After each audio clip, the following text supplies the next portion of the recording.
O Ed já tá aqui com a gente. Boa noite. O Vasco tem jogadores bons. Trazer algum jogador de fora tem que ser indiscutível. Então, Edmundo, eu quero entrar num outro assunto com você sobre isso. Vamos lá. Tudo bem, a gente discorda no sentido técnico do Balbuena, beleza. Vai, que vem o Balbuena ou não. Não é um cara que mostra uma força do Vasco no mercado. E o Vasco precisa virar chave no sentido de ter força no mercado. É uma coisa que o Palmeiras fez com o Dudu. Eu sei que é difícil a gente encontrar o Dudu, né? O Dudu é um jogador que hoje, para mim, é o top 3 do Brasil. Mas tem que virar chave no sentido de: peraí, chegou o Coutinho. O Corinthians queria, o Palmeiras queria, todo mundo queria, chegou o Coutinho.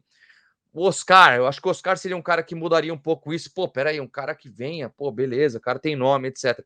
Eu acho que falta isso no Vasco, Edmundo. E eu queria te perguntar sobre isso. Por exemplo, o Balbuena vindo de graça e consegue adequar o salário dele. Beleza, veio, tranquilo. Mas não é um cara que, ai meu Deus do céu, o Balbuena é maravilhoso. É, por que o Vasco, a gente não encontra notícias do Vasco indo atrás do Mina? Eu sei que hoje, né, com o Vasco na situação que tá, fica muito mais difícil de trazer jogador do que no começo do ano, né? No começo do ano, o Vasco virou SAF, tá com dinheiro e tá montando um belo time. Era a ideia na cabeça dos dirigentes e das pessoas que a gente conversa. Ó, o Vasco, pô, por mais que o Piton e o Léo Pelé foram caros, na minha opinião, o preço foi elevado que o Vasco gastou, são jogadores que, pô, para mim são bons jogadores. Pumita, cara de seleção.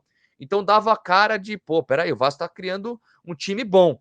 Hoje, para você trazer um jogador para convencer para vir para o Vasco é mais difícil ainda e a gente não vê, pelo menos por enquanto. Eu espero muito queimar minha língua, que em julho chegue. Meu Deus do céu, chegou o Mina, o Coutinho e não sei mais quem. Beleza, eu quero que isso aconteça.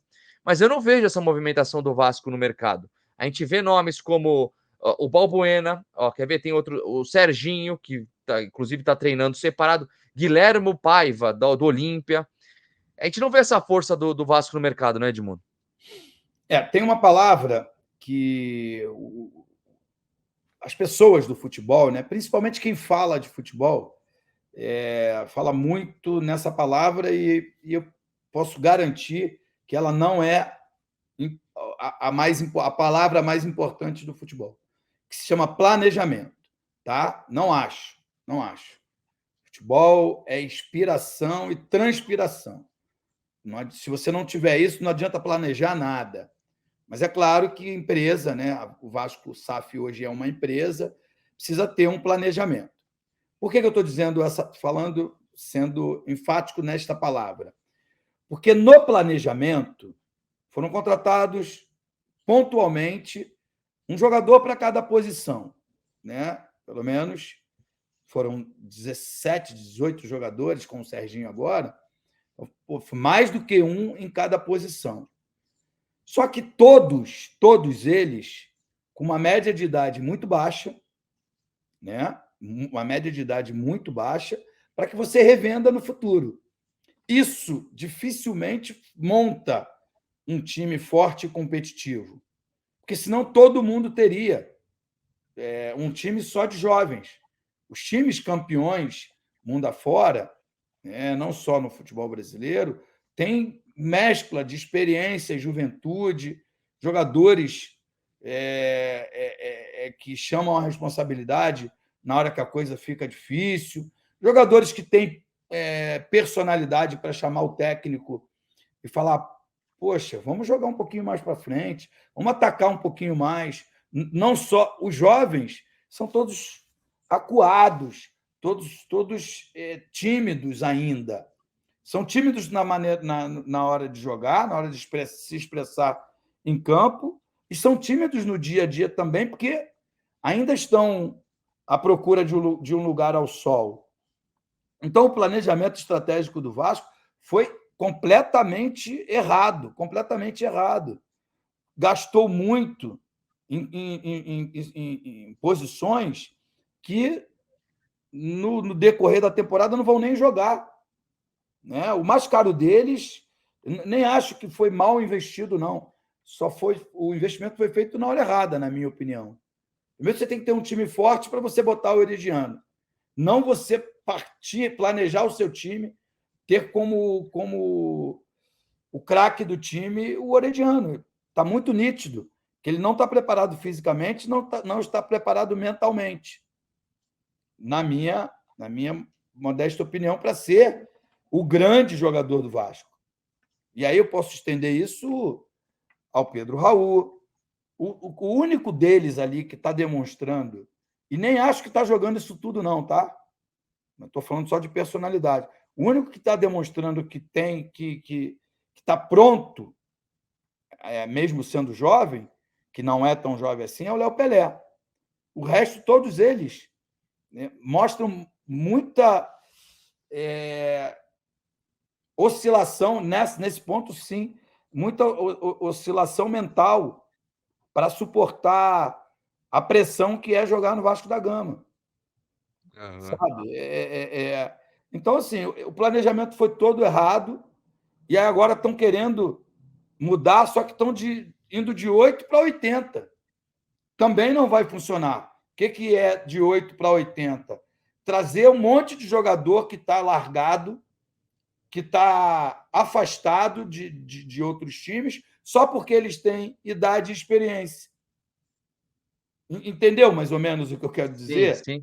E aí é que está o grande fiasco, na minha modesta opinião, dessa administração do SAF, porque tem um dono que mora no exterior, que não fala a nossa língua, que não entende do nosso dia a dia, não entende do calendário, não sabe, talvez não saiba, que o nosso país é um país continental, tem muita variação de temperatura, de cultura, de uma série de coisas. Aí ele fica de lá falando, eu quero assim. Aí os funcionários aqui cumprem exatamente o que eles falam, não questionam também, vamos fazer. Só que o resultado é péssimo. E a emenda, na minha opinião, hein? Respeito à opinião de todos, respeito à opinião de todo mundo. E a emenda está pior do que o soneto. Entendeu? Porque ao invés de pegar e contratar um cara de mais idade, mas que possa comandar essa galera toda, mas aí um cara foda, um cara fera, não velho de nome. E é o que está aparecendo. Eu vou ligar lá no Corinthians. Pô, quem não serve aí? Não dá. Não dá. Está entendendo mais ou menos o que eu quero, sim, sim. dizer? É isso. O planejamento foi muito errado, mas muito errado. E agora estão querendo mudar e partindo para o extremo. Eu não gosto da ideia. Tomara que eu sou vascaíno, a gente tem sofrido nas transmissões. Tomara que o cara chegue e jogue muito. Né? Hoje, por exemplo, eu não me permito a falar mal do Cocão, do Matheus Carvalho. Não me permito. Jogando bem, Fui né? preconceituoso, porque ele era reserva do Náutico e, para mim, não serviria para jogar no Vasco. Mas ele jogou 2 partidas, jogou bem e está ok. Se ele for escalado agora, está tudo ok. Eu vou torcer para o sucesso dele. Não acho que ele seja o volante dos sonhos do torcedor do Vasco da Gama. Mas ele está longe de ser, pelo menos por essas 2 partidas, de ser um fracasso, um fiasco, pior jogador da história do Vasco. Não é isso. Não é isso. Eu só acho que a gente sonhou em fazer o que você falou. O Gerson quer voltar para o Brasil, vamos lá disputar com o Flamengo. Só um exemplo, tá, gente? O Vasco quer disputar, o Gerson quer voltar para o Brasil, vamos lá disputar, vamos lá ouvir. Quanto custa? Qual é o salário? Poxa, está muito fora da nossa realidade. Ou o jogador não quis. Mas nem isso. O Vasco não disputa jogador com ninguém. Os jogadores vão daqui, vão para lá, vão daqui para lá, e o Vasco fica vendo os jogadores serem negociados. Perdendo. No começo do ano, tem 2 jogadores que eu gosto. Que o Corinthians emprestou para o Cruzeiro. Entendeu? Ramiro? o Ramiro é bom jogador e Quem que é o outro mesmo? o Peck. O Matheus Vital também foi, né? Matheus Vital. É Matheus Vital. É porque era Matheus Vital. Pet quando jovem. Mas é Matheus Vital. Entendeu? São dois jogadores que eu gosto. Vital seria titular absoluto desse time, né? Do Matheus Vasco. Vital, por exemplo, já foi do Vasco. Foi vendido no maior escândalo da história do futebol brasileiro. Ele foi de graça. E depois, quando você vender, você me paga. Não venderam até hoje, no entanto, não pagaram. Mas, enfim, mas por que você tem que ir lá buscar quem não serve? Esses dois estão jogando bem até no Cruzeiro, que faz uma campanha muito melhor do que a do Vasco.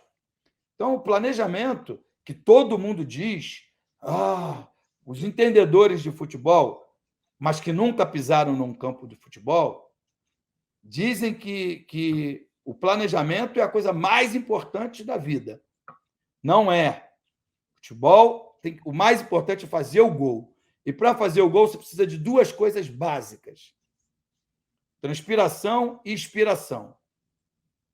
Tá? Por isso, os jogadores param. Por isso, os craques param. Porque não transpiram mais. Então, não adianta planejar. Não adianta planejar. Sabe? Planejamento é um item que faz parte da organização de um clube. Mas você dizer, não, fez um planejamento? Não. Não é isso que vai fazer ganhar.